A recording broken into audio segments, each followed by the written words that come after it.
while the big weeks we have in the studio this morning, we educate you concerning the GMOs. Right, so our topic this morning is food security, the infiltration of GMOs in Nigeria. How safe?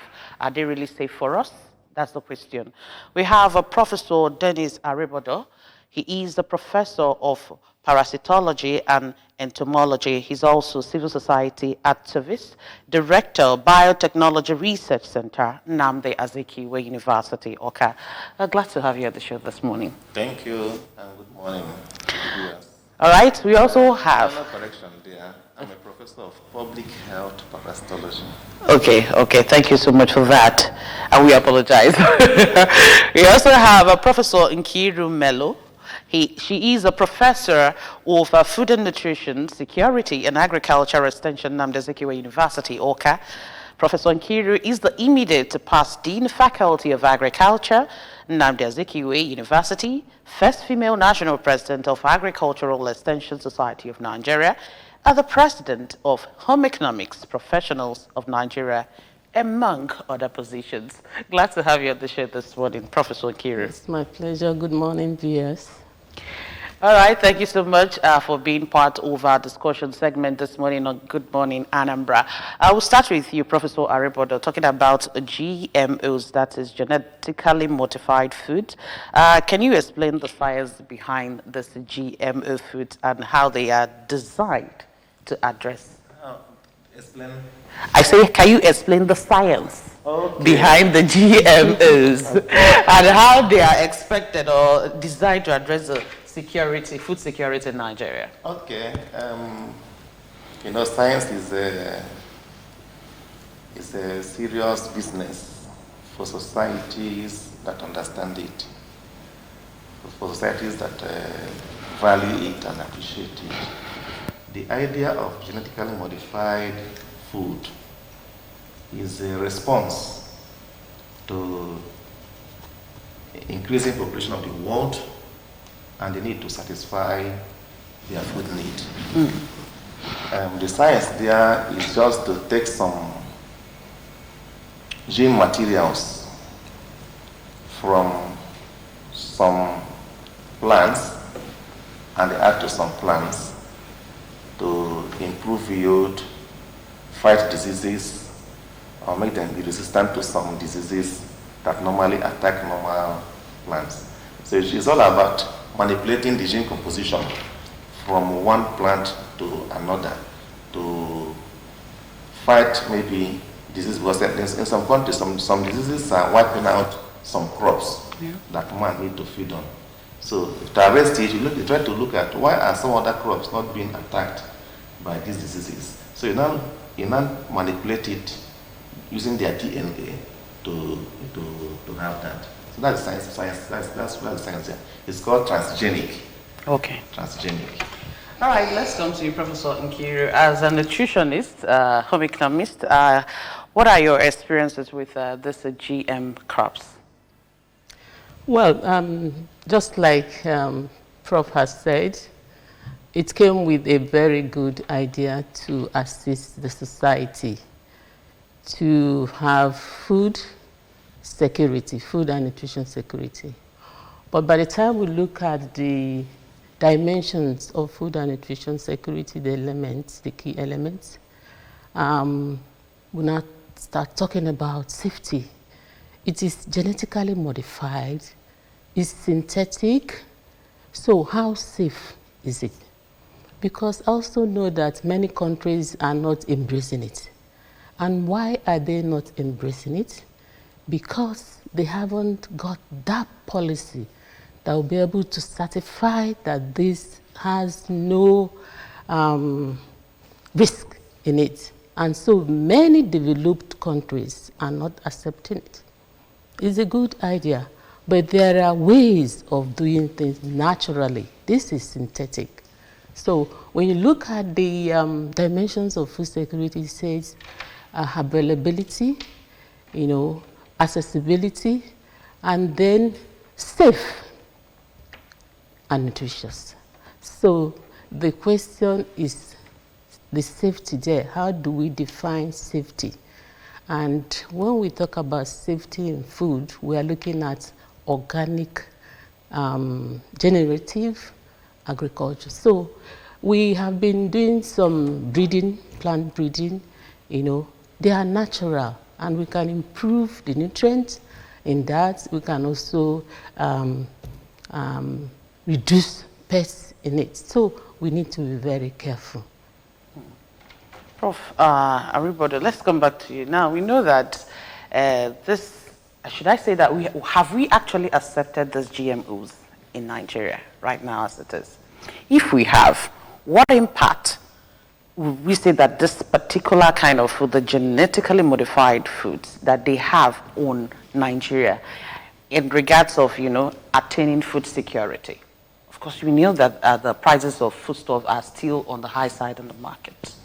Yes, the idea of acceptability has to do with government policy. I think at the national level, the Nigerian government has embraced GMO food. But the acceptability of the mass is the second issue there. Another issue there is,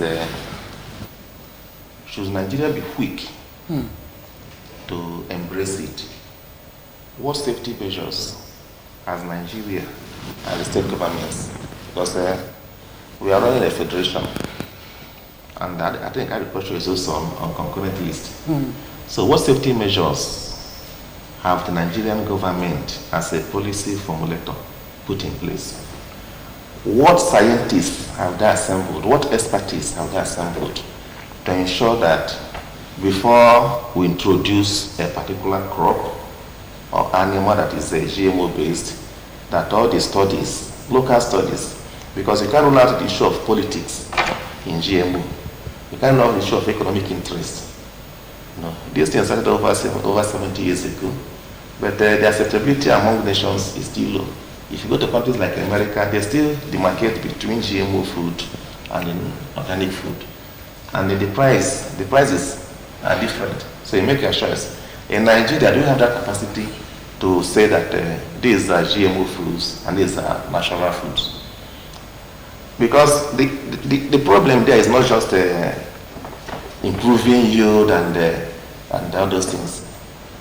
Part of the problem there is you are bringing a new gene to another gene. What will be the impact on human beings? It may not be immediate. Maybe next 10 years, 50 years, 100 years.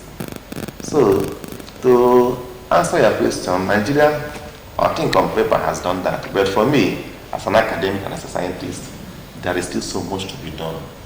We need to certain. Of course, Nigeria does not value research. We can't say that being afraid of it. Because look at the universities. They are not properly funded. And some of the materials you need to test these things are not there. And when they are there, there is the current there for them. So Nigeria still has a long way to go. So as Prof said, we should make haste slowly in accepting this. We can improve our natural products, as she said, to satisfy our needs. Because what we are seeing is that this may lead to a serious global crisis. And if that happens, Nigeria and Africa will suffer most. Because most of the science in GMO are not African based. Neither US, China, India, UK. And if they succeed in ensuring that only their crops are planted, and these crops, you cannot multiply it for some of them, only them can multiply it. If you take the maize and go and apply it to logically, unless the one they gave you, you see that they are trying to cause some security problem for us, apart from food security, even national security. So we still have a long way to go. That is what I'm saying. And our leaders, political leaders, government, need to sit up. They need to put the machinery in place. Okay. Set up the technical teams and fund them, not just setting up, fund them, provide the materials for them to be testing. And while we are doing that, our interest and produce should be on our own local food, while we are trying to test the other one. Okay. All right, Professor Nkiru, when we talk about the crops that we actually, put in our farms, and at the end of the day, they will grow to become what we eat. We talk about biofortified foods. We talk about using fertilizers. to grow our crops. And these days, we are no longer talking about using fertilizers. We are talking about manure for us to have organic foods, because you made mention of organic. Now, my question is, are there ways to actually differentiate from these GMOs and the pure organic food for a layman in the society? Well, there are no ways of doing it for a layman, but we have certification bodies that can test to tell us whether they are genuine or not, which means that these certification bodies must be sponsored for them to work effectively. You know, because I know that these GMO foods are here in Nigeria. It was only 2, you know, that were allowed by the Nigerian Biosafety Management Agency that are looking into GMO. They are allowed for maize and for beans, but I bet you there are various GMO foods in the country, which means that our borders are porous, you know. And so we need to do more campaign on, you know, making people to be aware of these organic foods and regenerative agriculture system. We need to do more training and then support it. When we support it, people will know about it and they embrace it. Because this GMO food they have monopoly of food, of seeds, which means that when you're planting in the next season, you're going back to them to buy the food. And so the price will go up. It will be very expensive. No diversity in food and, in seed selection.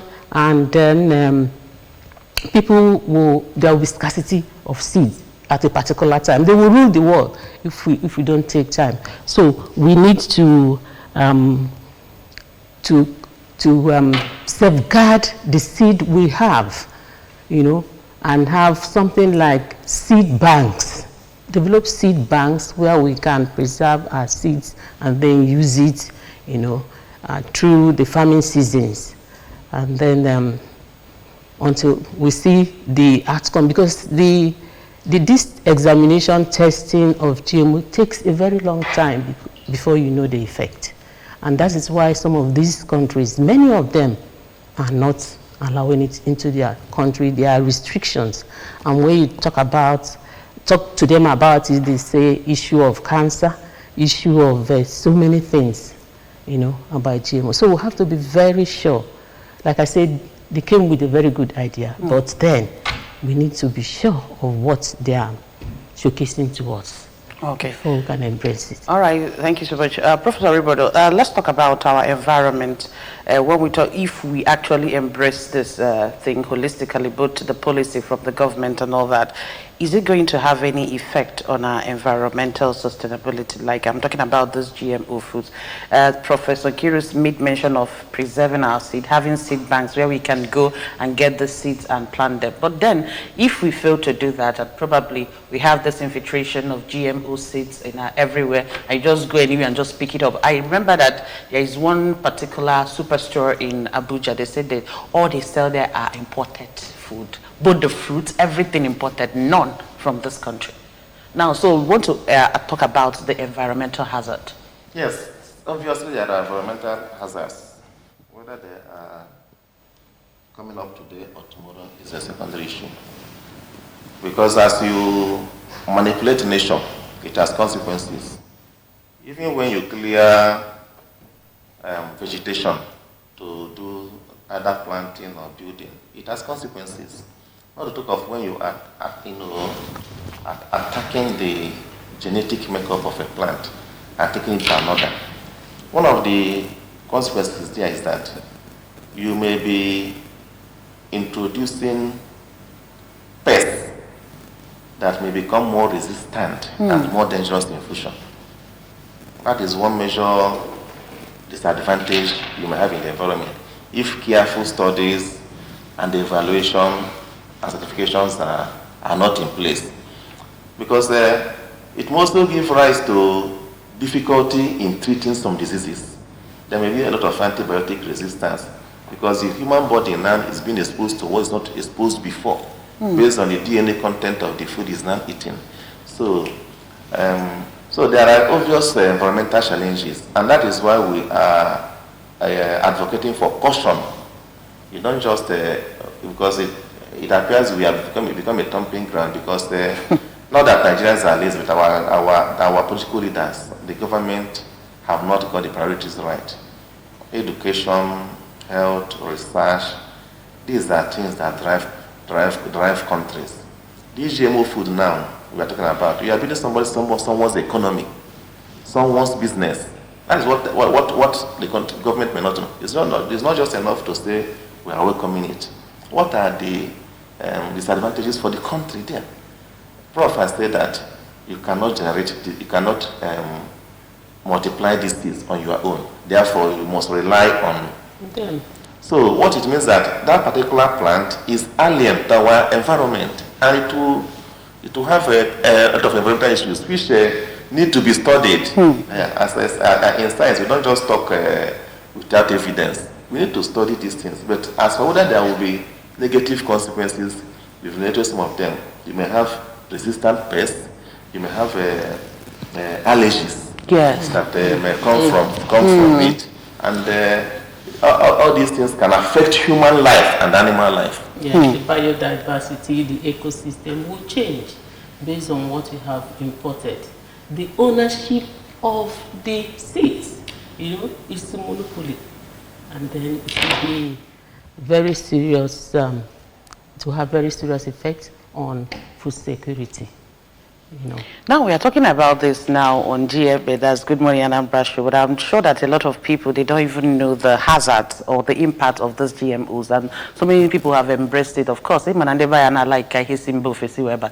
tell you this is imported, this is foreign, and to them it's all good. Whatever that comes in from anywhere in the country, except Nigeria, is a very good product.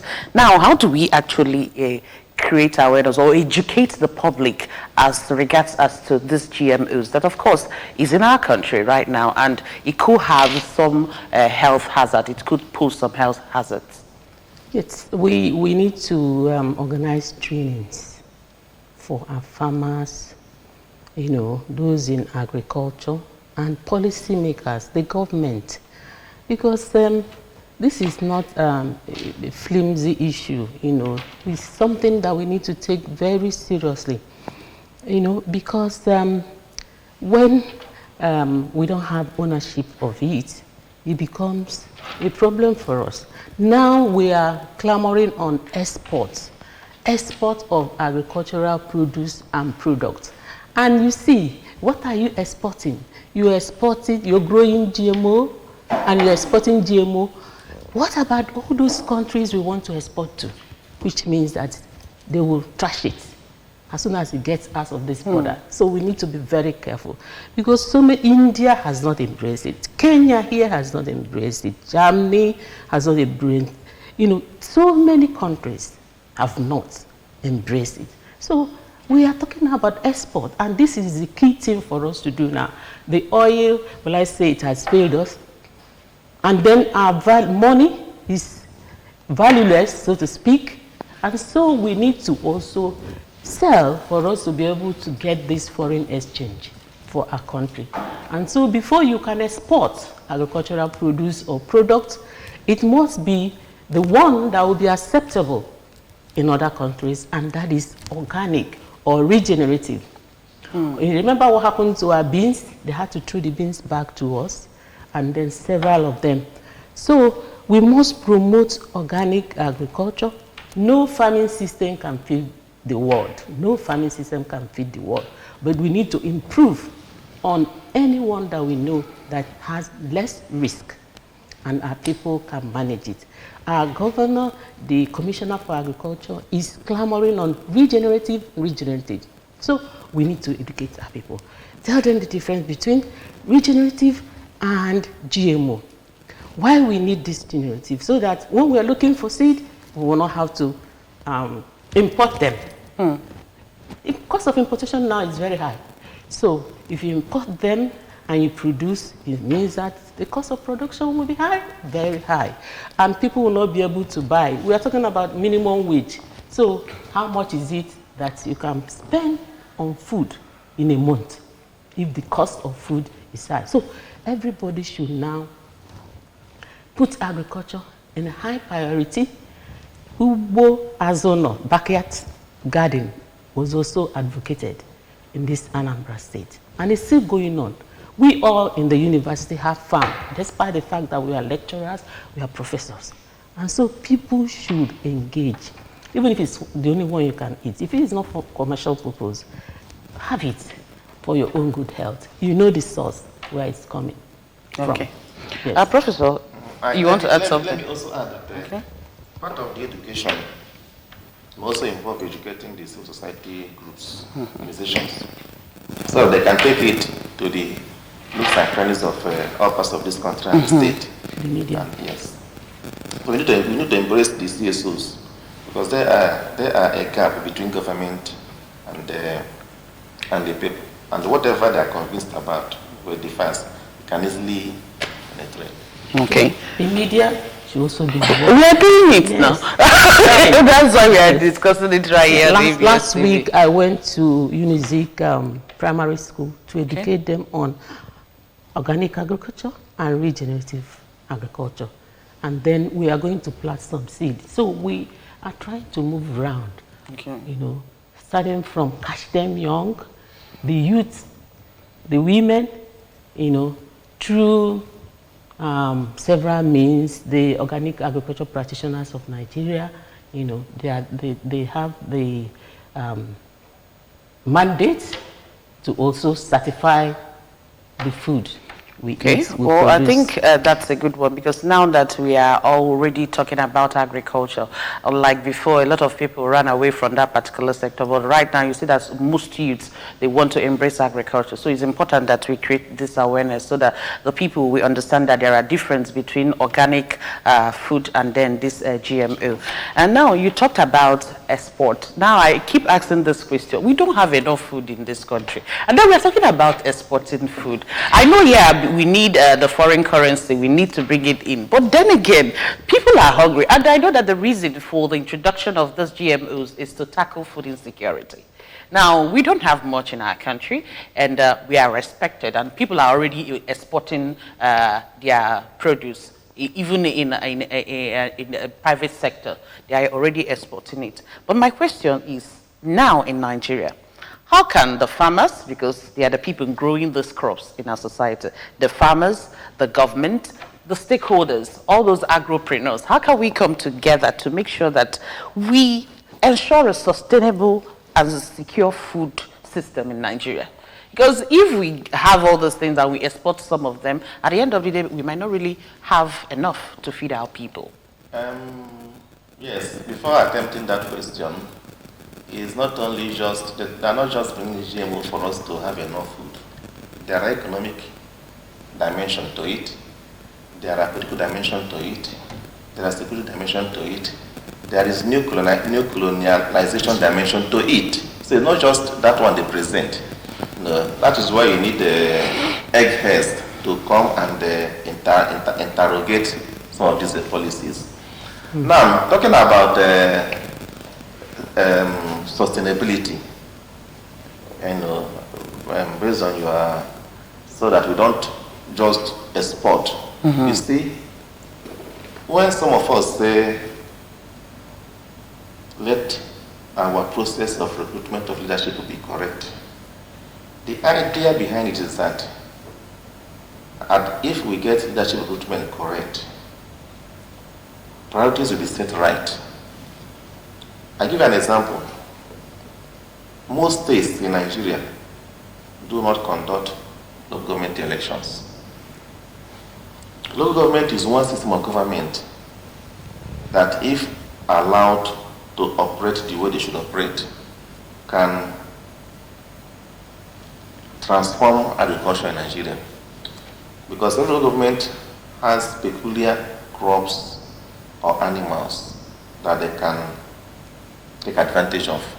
But because that system is not on the way it should be, you see that that aspect that would either encourage people to go into farming, subsidize farming at that level is lacking.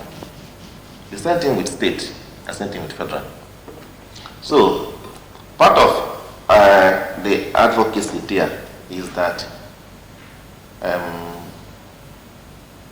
yes, today there are clamor that every state should have a government election. If that happens, it is possible that local governments, like I am from Ihiala, we can say, okay, we are good in palms, cassava. We create such a system that will make this produce to be commercialized. Commercialization does not mean exporting. But while you are doing that, you are not taking away the idea of subsidy. Because one of the cheapest things in America today is food. It doesn't mean that the cost of production there is too cheap. It means that there is a deliberate government policy to do what? To subsidize. So even if when you produce at a loss, you as an individual does not experience the loss. So these are some of the things we should be encouraging. You don't abandon the people because they have said to go into agriculture and go there and suffer it.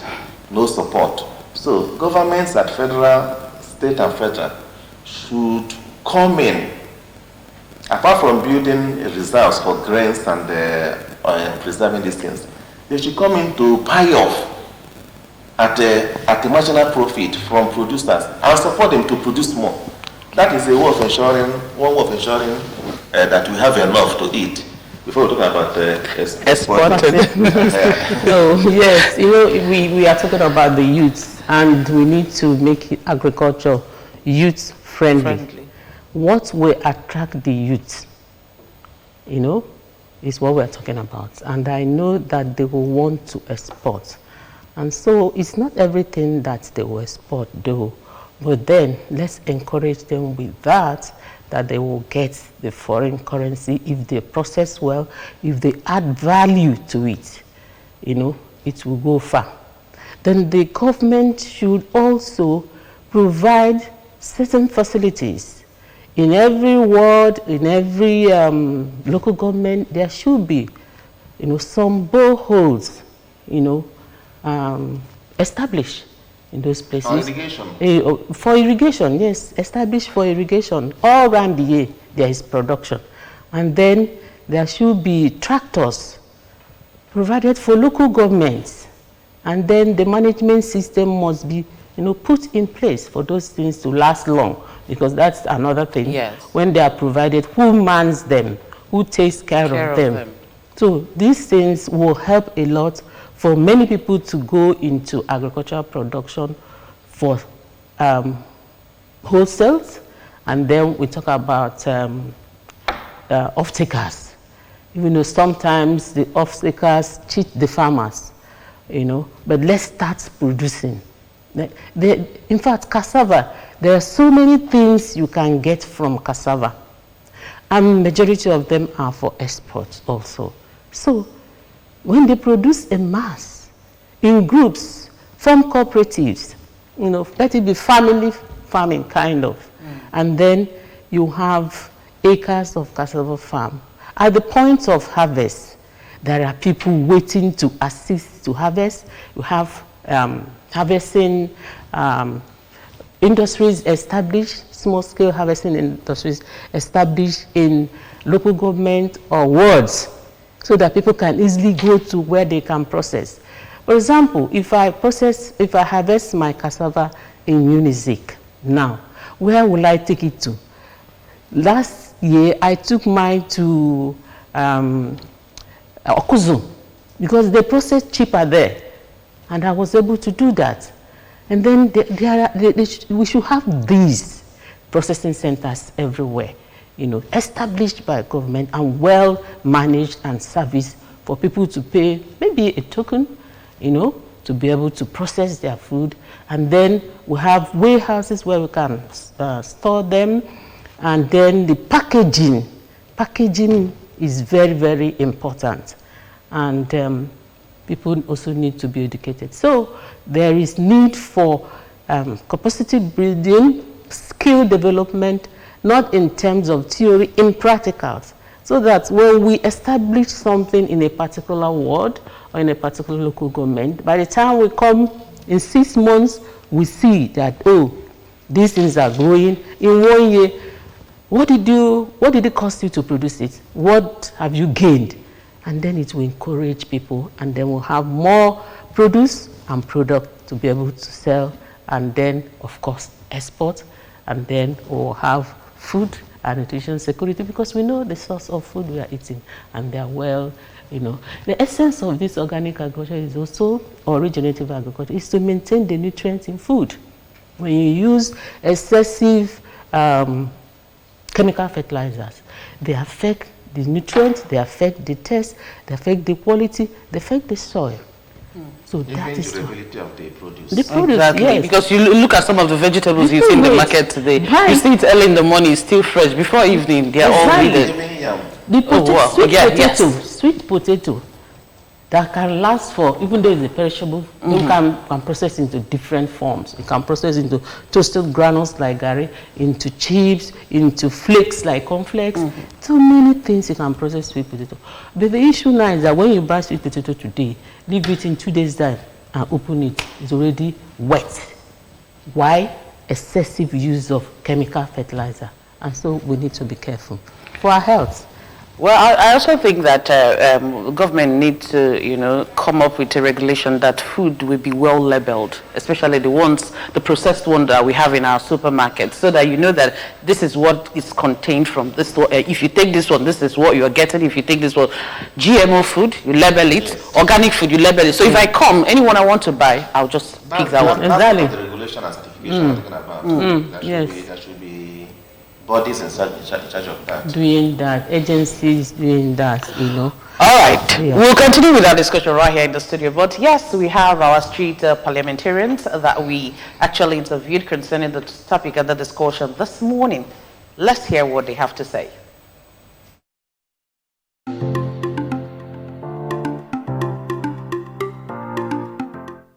Processed food, canned food, the effect is just too much. The effect is too much. But the truth is, there's no way we can live as a nation, as a world without canned food. Now, to me, I feel that the best way we can stop the process of this canned food into our system is making sure that we go for natural food. Making sure that we take it minimally, as in very small, at a time when you don't have an alternative. But when you have an alternative, go for organic food, fresh food. I think it is better. And then another thing is, the government has to do its own by making sure that farmers get crops so that they can plant. And then when they plant, people can use natural method in storing this food. Because today in fact, 80% of what we eat is processed. Because people want to make more gain, people want to keep for the future. But if these things are there, you have it round the year, the need for canned food will not come in. It's not safe at all to take in GMO foods. One, it's hard of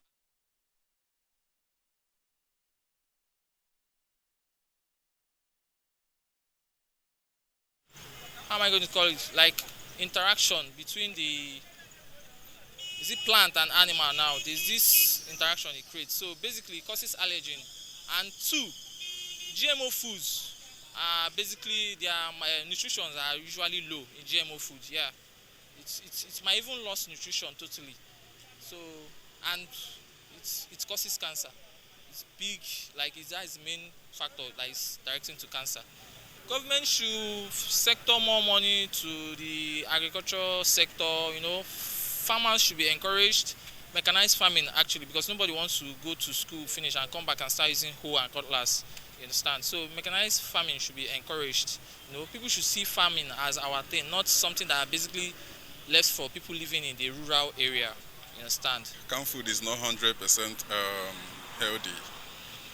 But how to improve our agricultural system, I think our government have to come in this. You know, they have to work with the farmers and support the farmers. You know, anybody that is lacking some equipment to produce natural food, they should support in a way they can, you know, to see that we reduce all this imported canned food that is not really healthy enough here, because we don't really know how they preserve it before they bring it down here. So we actually have to improve in our own. Nothing like homemade. Homemade is better. Something you know, you see how they prepare it, how they made it, you can explain it. But all this canned food, you cannot explain it. You just bring it and open it, what you see, you eat. Actually, it's not really healthy. For me, I don't go for that much. Well, normally, canned food, anything canned, anything mass-produced, I don't think is better than organic food. I don't think it's better than a food that you take away from farm immediately and then eat. So I'm not a fan of canned food. I like fresh farm produce. And then, and you know that canned food, you have to have some preservatives to keep it fresh, and you have to. You don't even know the expiry date. Some of them you cannot vouch on the expiry date. So if somebody have opportunity to have a fresh food from farm, it's better than eating canned food. So just like I told you, you cannot avoid having canned food. You can't avoid it, but it's not, for me, it's not. If I have the option of taking fresh food and canned food, I'll go for fresh food. Fresh food is better.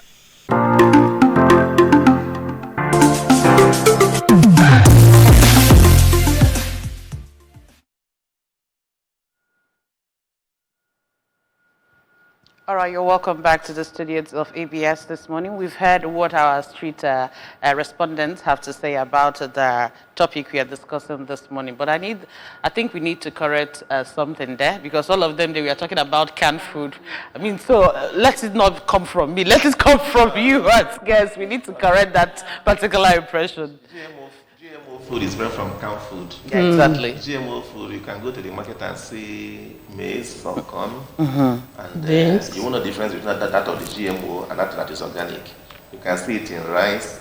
Some of these things you call basmati rice, and some of these are modifications. Yes. You can see it in rice, in potato, soya bean. These are some of the products, even cotton, that they have tried to, engineer some processes to make them GMO. So it's different from canned food. Then the GMO products can also be canned. Yes. Yeah, exactly. It can also be canned. But let's just clarify things that all canned foods are not GMOs. Yes, not all canned foods are GMOs. Yes. But canned food can also be GMO. Yes. So the public, we need to sensitize the public. We need to create more awareness. You look at this. Meanwhile, he's buying beans, he's buying maize that is already officially in the country as GMO. And you're saying, I don't like GMO. I don't like canned food. I like fresh food. You know.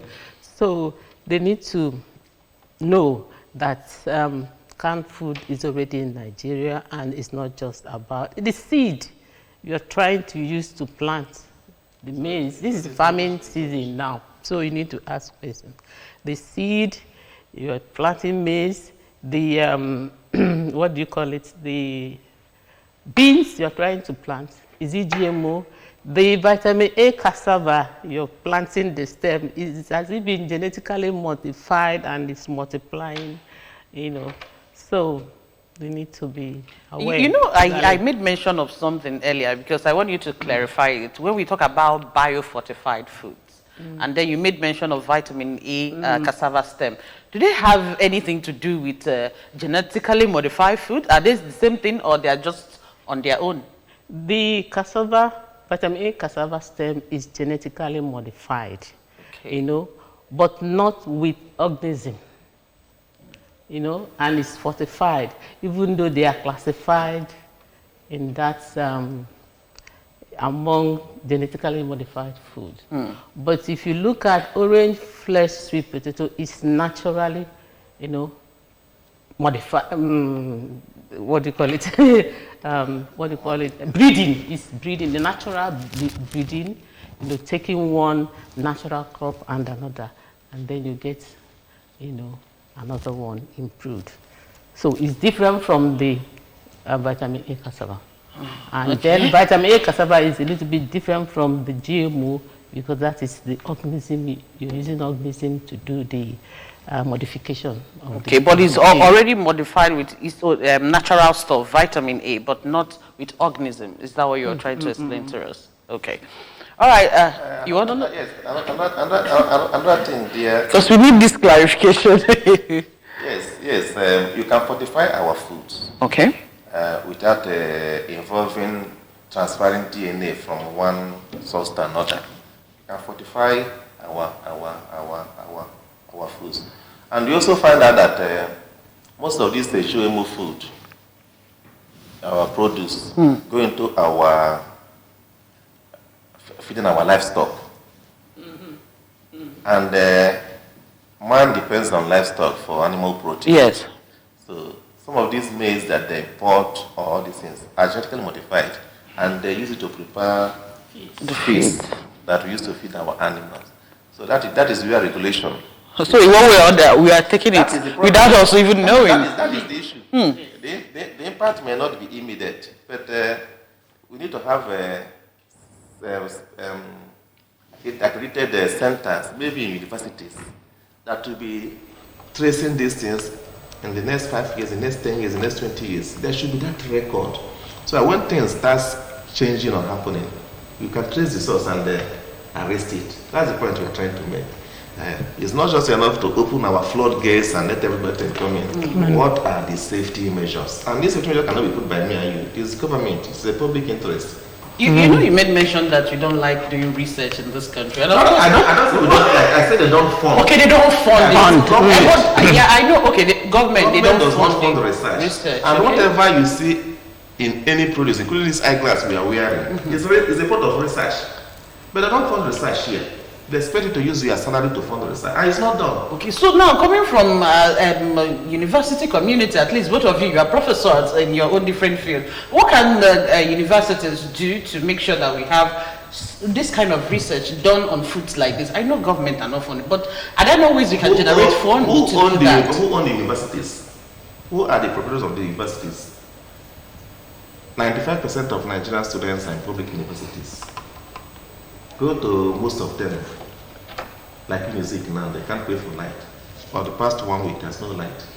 So how can you do research in such an environment? Can you even stay in such an environment?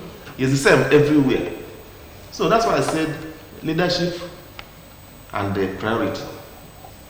Because if you call this a priority, we won't be where we are today. Even in research, the ideas are there. Go to our shelves, go to our computers, you see the ideas. But are they being translated? That's where you can come up with the basic research which need to be processed further. Yeah. You don't have the capacity to process that because the environment is not there, the support is not there, and these people send their children to overseas and they think that is how the country will grow. Cannot grow.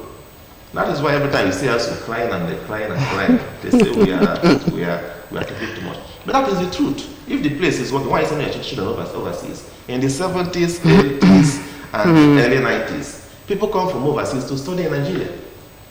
So why is the reverse the case now? And you're saying you don't have foreign forex.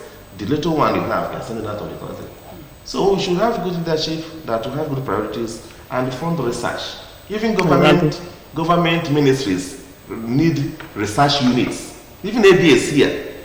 Need a research unit in ABS. We have that. And it has to be functional. Having it was one thing because you have them in there. Making it functional is another thing. So it is a very important aspect of any society.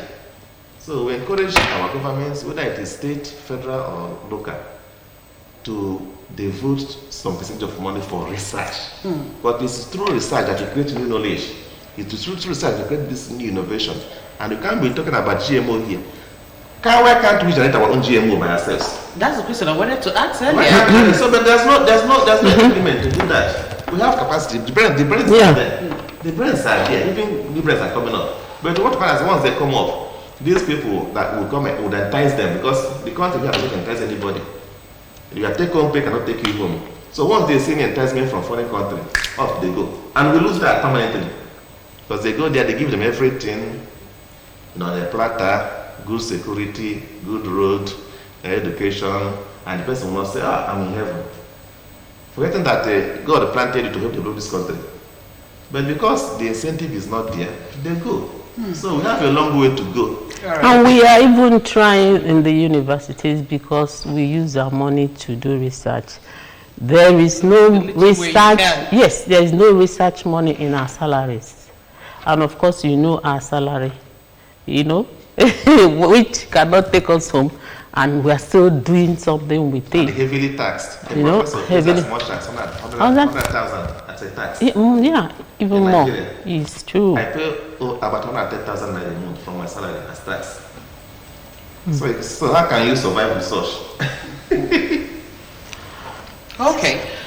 Just before we go, Professor Nkiru, let's talk about the international best practices that we can actually, imbibe as a country to ensure food sustainability as it is now, because we know that food actually is scarce in our country. And you talk about some countries like Germany, like Kenya, not accepting these GMOs. Now, what leave can we borrow as a country from international communities that are yet to accept this yet in their country? I know nobody has attained to that level of having 100% food security in their country, but some people are really above 80%. So how do we borrow this leaf from communities like that to make sure we have food security and sustainability in our country? Yes, one, for them, everything is not politics. Everything is not politics. Human safety is the priority in most of these countries that I've mentioned. And they take research very seriously. They pump fund into research. And there is monitoring and evaluation, capacity building, capacity building, capacity building. In a practical way, not theoretically. There is follow-up. There are several governmental agencies, inspections and inspectors.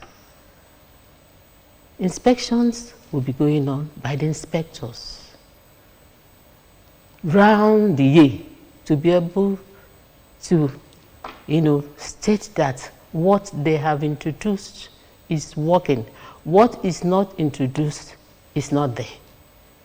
Do we have such mechanism in Nigeria? Like I told you, our border is so porous. What they documented is only maize and beans, but there are others.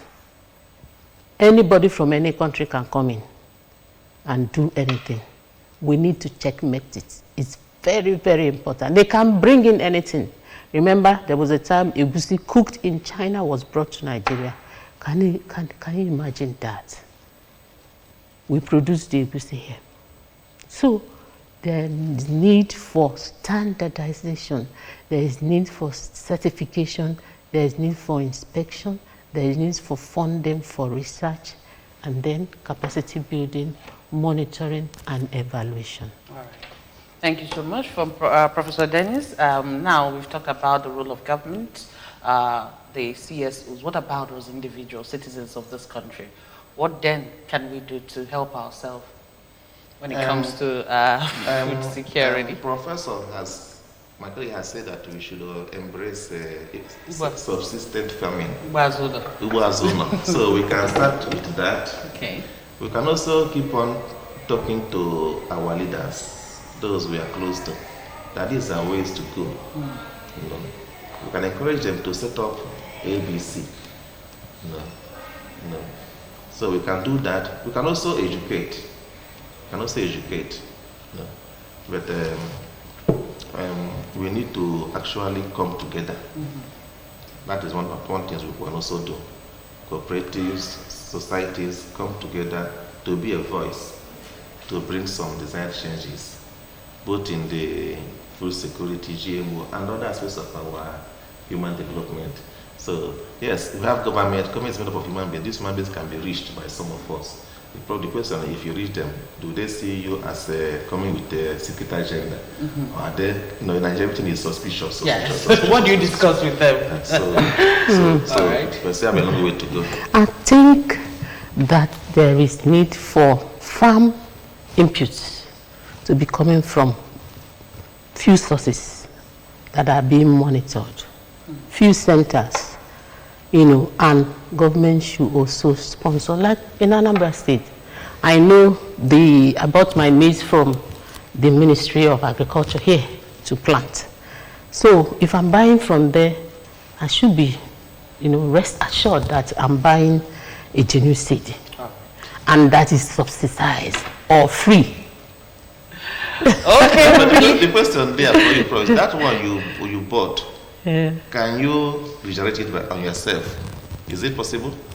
Yeah. Or next year you go and also buy from them, because these are the issues. These are the issues. Yes, I will try. When I was small, and we were in Abakaliki, we put some corn.